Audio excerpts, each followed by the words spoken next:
بسم الله الرحمن الرحيم والحمد لله رب العالمين والصلاة والسلام على أشرف الأنبياء والمرسلين نبينا محمد عليه أفضل الصلاة وأتم التسليم. My brothers and sisters, if you had one dua, you had one supplication, one wish that Allah guaranteed to answer, what would you ask for? What would you give that dua to? Would it be for the highest parts of Jannah? Would it be to see a loved one again? Would it be for more wealth in this dunya? Allah tells us, and the Prophet ﷺ tells us, that there are certain people from Allah's creation, the prophets and messengers, that Allah has given many du'as that He has guaranteed they will be accepted. But every prophet and messenger had one special, unique du'a that is guaranteed acceptance by Allah. And if you look at the love and the concern the Prophet ﷺ had for this ummah, he says every prophet and every messenger use their dua in their lifetimes, except for me. The Prophet ﷺ said, I have saved my dua for my ummah, Yawm al-Qiyamah. I have not used it for myself, for my loved ones, for my family, to attain a higher part in Jannah, for anything in this dunya. I have saved it for my loved ones and for my ummah in the most difficult and most hardest time they are ever going to face, which is Yawm al-Qiyamah. That day where the mother will leave her children, the closest friends will disregard of one another, showing us the love and the concern the Prophet ﷺ had for every single one of us. One day the Prophet ﷺ, he is walking with his Sahaba and he's contemplating over the Quran. And he remembers the dua of Ibrahim alayhi salam, which was in the past, where Ibrahim said, "O Allah, those that follow me, فَإِنَّهُ مَنْ تَبِعَنِي فَإِنَّهُ مِنِّي." The ones who follow me, then they are my people. They are the ones that are from me. Meaning that he frees himself from everybody else that does not follow him. Then the Prophet ﷺ remembers the dua of Isa alayhi salam in the future, Yawm al-Qiyamah, where he's going to say, "In tu'adhibhum فَإِنَّهُمْ ibaduk." Oh Allah, if you punish them, then they are your servants and you are free to do as you please. And if you have mercy upon them, then you are free to do as you please also. Meaning he frees himself from those that do not follow him. When the Prophet ﷺ reflected over these ayat, he stopped and he raised his hands to the sky. فَرَفَعَ يَدَيْهِ إِلَى السَّمَاءِ فَقَالَ اللَّهُمَّ أُمَّتِي أُمَّتِي فَبَكَى. He said, "Oh Allah, my ummah, my ummah." And he began to cry. He began to shed tears for every single one of us, every single one in his ummah. And you find this has a very special connection to the month of Ramadan. Because if it wasn't for the Prophet ﷺ and his sunnah and his guidance and his sacrifice in teaching us this deen, there would be no Ramadan.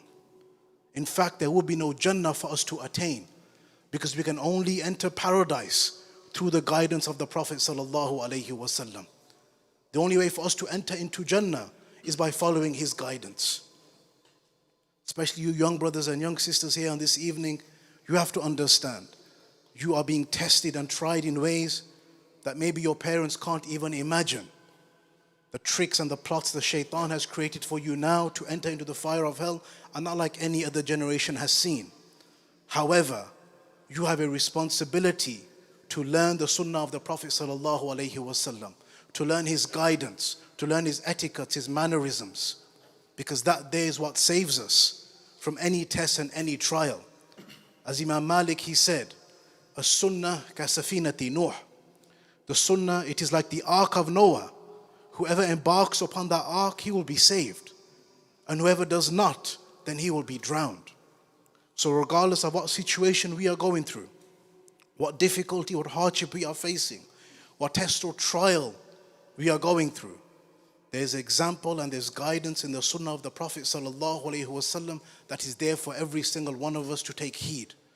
Whether you're a father, a husband, a child, whatever situation you're going through, there is guidance in the sunnah for us to learn and to better ourselves. And the only way for us to enter into Jannah is by following the Prophet's guidance. in how we speak, how we carry ourselves, our character, our mannerisms, our behavior, how we process life, how we go to the different stages and signposts of life, how we get to Allah, how we process our religion.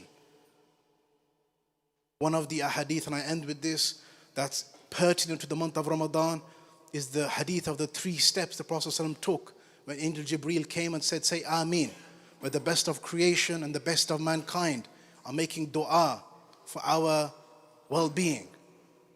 The Prophet ﷺ, he said Ameen to all 3 du'as. The first one was the one that sees Ramadan and does not attain Allah's forgiveness because it's so easy to do so, then he deserves to be distant from Allah's mercy because he chose to turn away. The one that sees his parents, one or both of them, and they are in an old age, and he has the opportunity to be at their side and serve them, and he does not do so, then he too deserves to be distant. And the third one is the one that hears the Prophet's name, sallallahu alaihi wasallam, and does not send peace and blessings upon him, then he too deserves to be distant. If the one that doesn't say sallallahu alaihi wasallam, peace and blessings be upon him, is distant from his mercy, from Allah's mercy, then what about the one that disregards of the Prophet's sunnah in every way of life? When he speaks whilst he is fasting, he does not reflect the sunnah. The way he carries himself, his mannerisms, his character, his behavior, the areas that we come from, the cleanliness of the masjid, the crime rates of our areas. We have a huge responsibility to rectify ourselves and rectify our society and our community also. And if we can't do the basics, then how do we expect Allah is going to give us victory where the Muslims are suffering across the world? We can't keep the masjid clean. We can't keep our areas clean. You think Allah is going to set Gaza free at your hands? May Allah ease the affairs of our brothers and sisters in Palestine. Allahumma salli ala Muhammad wa ala ali Muhammad kama sallaita ala Ibrahim wa ala ali Ibrahim innaka Hamidum Majid.